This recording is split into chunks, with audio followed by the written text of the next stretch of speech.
Welcome back, everyone, to a brand new box office breakdown show here on Max Talks Movies. My name is Max Dinnerberg. Today, we're going to break down the overall box office breakdown from the domestic this past weekend, which was the first May of 2023. We break down for the box office, which was May 5th to May 7th, which is really the kickoff to the summer movie season. We'll also look at the 2023 domestic and worldwide box office, and also looking ahead to what's coming out this upcoming weekend in theaters. If you're new to the channel, I'm Max Dinnerberg. This is Max Talks Movies. I do this show every single Monday, as well as other movie, TV show reviews, and also movie rankings. So please subscribe, ring the bell if you're new to the channel. Comment down below, what did you see this past weekend in theaters? What did you see this upcoming weekend in theaters? What are your thoughts on the Guardians of the Galaxy Volume 3's box office? Could it do very well better even than the second film? Let me know in the comment section. And also, please like the video, guys. The thumbs up on that's how you support this channel. So without further ado, let's get into this past weekend's box office here domestically in the United States and Canada. And in not shockingly, of course, in first place this past domestic weekend was Guardians of the Galaxy Volume 3, kicking off the summer season for Marvel, who had a rough start to the year with Ant-Man and the Wasp: Quantumania. Opening weekend-wise, this is the second best opening for the franchise. With the first film, Volume 1, opening at $94 million. This film opened at $118.4 million, a $4 million increase from the estimates that were made on Sunday to today, which is why I do the show today. It did not beat the $146.5 million opening that the Volume 2 got. So second best opening for this franchise. Originally projected to be around like 130, 118. This is not a bad start for Guardians of the Galaxy Volume 3, but it's also not a great start either. But we shall see how this movie does. Again, we'll talk about a lot of the factors here. There's a lot of good factors for the movie moving forward, which is the very heavy positive reception, both from critics and audiences. A cinema score, 95% RT audience score for this movie. So it seems like for fans, they are really enjoying this movie. They will have IMAX screens for one more weekend before Fast 10 hits theaters the following week. So Guardians will have full 2 weeks in theaters of IMAX, which is a big deal that most other films in the last couple of months have not been able to get. Now, I think there were a couple negatives, which is why this movie didn't open even bigger than Volume 2. Or if this didn't open at a mega level. There's a couple of things. I think the first thing is that there is clearly Marvel or maybe even superhero fatigue. And this has been a rough year for comic book movies so far this year with Ant-Man and the Wasp: Quantumania, which we'll get into, but it's currently only up to 465 worldwide, 213 domestic. So there's that going on. And also obviously Shazam: Fury of the Gods being a pretty big bomb for DC. There's a lot of people that have been kind of on the James Gunn's become kind of divisive since he's joined DC. Another thing I think that's been really big is that a lot of people have been finding out about a lot of people are not big fans of the animal, I guess, cruelty that takes place in the movie. I feel like for those type of people, they're also not going to go to the movie theater. Or if they could take it and might like the movie, a lot of those people might not rewatch the movie, which is crucial for these types of big movies to make a lot of money, which is rewatchability in theaters. And I think for some people who were a bit too heavy with the animal stuff in this movie, it might have gone a bit over the line for people. Even if they like the movie, those people might not want to do that again in a movie theater. So there's a lot of positives, there's a lot of negatives. This is the second of 3 MCU movies hitting theaters this year, with the Marvels coming out way in November. But I do think that the MCU has very much oversaturated itself since the debut of Disney Plus. There's just too many things for people to watch. Even this movie assumes that people have watched the holiday special on Disney Plus. So I think Marvel is at a point where they are showing a lot of things. They are trying to now delay things and give more projects space in between each other. But again, it's interesting.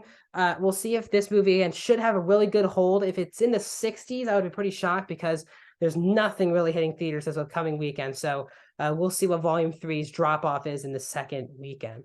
In second place, in its 5th weekend, finally knocked off the number 1 spot, is the Super Mario Bros. Movie with another $18.5 million for Universal. Again, only a 55% drop for its 5th weekend in theaters, especially going up against a superhero film.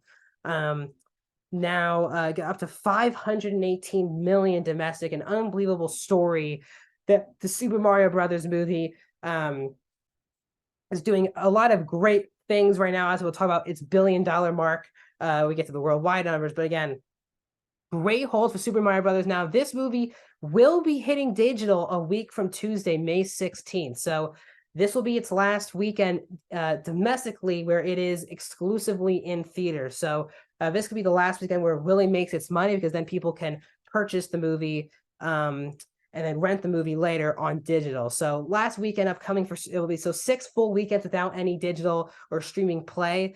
So still very impressive, and we'll see if the announcement of that being on digital soon will draw people away from theaters this upcoming weekend. But still, great numbers for Super Mario Brothers movie. And also great numbers for our third place movie, which is Evil Dead Rise, the horror film from Warner Brothers. Its third weekend, now a 52% drop off Evil Dead, another 5.8 million, 54.2 domestic. Again, this movie was made around $19-20 million. So it has done very well. I think over now $100 million worldwide. So Evil Dead Rise is easily going to make up its money, make a lot more than that. A huge success for Sam Raimi and this franchise. Again, he didn't direct it, he's still a producer, but this franchise definitely has life. And it'll be interesting to see if they want to keep making these movies. Again, there's such a big gap between the Fede Alvarez movie and this movie. But we shall see. In fourth place in its second weekend is from Lionsgate with Are You There, God? It's Me, Margaret. Getting another 3.2 million, 52% drop. $12.5 million. Again, this movie drew in a very old audience, which you only don't see at the movies anymore, but due to its book being around the 70s or 80s, it seems like the only people who grew up with this book are the ones who are seeing this movie in theaters. It does not have any broad appeal, which I think is what the movie was hoping for. So not bad. It's still in the top 5, but still these are not amazing numbers, especially for an up-and-coming young type movie. These movies you do well, and I think the source material has kind of outdated its audience now these days. And we do have a bit of an upset. Getting into the top number 5 is the movie Love Again, which is the other new movie that hit theaters this past weekend. It's from Sony Pictures, starring Priyanka Chopra Jonas, who racks another. This movie got $2.4 million in its opening weekend. Now, originally yesterday, John Wick Chapter 4 was at number 5 of 2.4 million, and they have flip-flopped. So it's the first time in its 7-week run that John Wick Chapter 4 is not in the top 5. Love Again gets in. Again, still not really doing much. It's still was in 2,700 theaters, but it only made around $890 a theater. So still not, again, there's literally, I think, like zero promotion for the movie. I think a lot more people realize that she was in Citadel on Amazon Prime more than this movie even being released. And even Nick Jonas is in the movie. Just not a lot of promotion, but still the fact that it got into the top 5, I guess, is a success for that movie. Still at the overall domestic box office, Super Mario Bros., as I said, 518 million. Ant-Man and the Wasp: Quantumania, 213. So right now, Guardians needs another 100 million to get past that movie. John Wick Chapter 4 is number 3 with 180. Creed 3 is number 4 with 156 million. Just on its opening weekend alone, Guardians of the Galaxy Volume 3 gets to number 5 domestic. It should be around number 2 next weekend, with around number 3 next weekend, as it has 118. And the Scream 6 is at 108 right now. So right now, with Guardians of the Galaxy joining the $100 million club, we now have 6 movies this year over $100 million. One in the $200 million club and one in the 500. So there's a good variety so far this year. And with a big summer coming up, we're going to have a lot more movies in this. Wrapping up the top 5, top 10 that did not make the $100 million. You have Megan at 7, Dungeons and Dragons: Honor Among Thieves, which just hit digital this past weekend, number 8. Cocaine Bear 9, and Man Called Otto at number 10. Worldwide, Super Mario Brothers is now up to $1.6 billion. Just again, 1.16, right? 1.16 billion. He's 1.5 to get into that top 10 all time, which it probably will not get, especially with it coming to digital, but still amazing 6 for Universal, Illumination, and the movie. Ant-Man and the Wasp: Quantumania is at number 4, 465 right now is the number to beat for the MCU this year worldwide.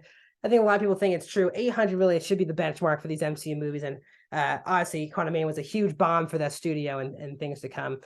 John Wick Chapter 4 is number 5 with 416. Just on its opening weekend worldwide, Guardians of the Galaxy Volume 3 with 289.7 worldwide. So it opened with 118 here domestically and also opened 170 internationally. So it's already number 6. Creed 3 is a 7 with 272. Dungeons and Dragons Honor Among Thieves at number 9 worldwide, 202 million, and the Scream 6 with 169.9 wraps up the top 10. So that's that. This is this past weekend's box office, domestically and worldwide. Coming soon to theaters again. Book Club: The Next Chapter is kind of the big movie of the weekend. That'll be hitting theaters this upcoming Friday. As will Hypnotic, the new film for Robert Rodriguez starring Ben Affleck, which is getting no promotion, but that's also hitting theaters this past weekend. The only lull in the month of May is we will still have we will have Fast 10 and Little Mermaid to wrap up the month. So that is this past weekend's box office. More videos to come soon. I'll see you then.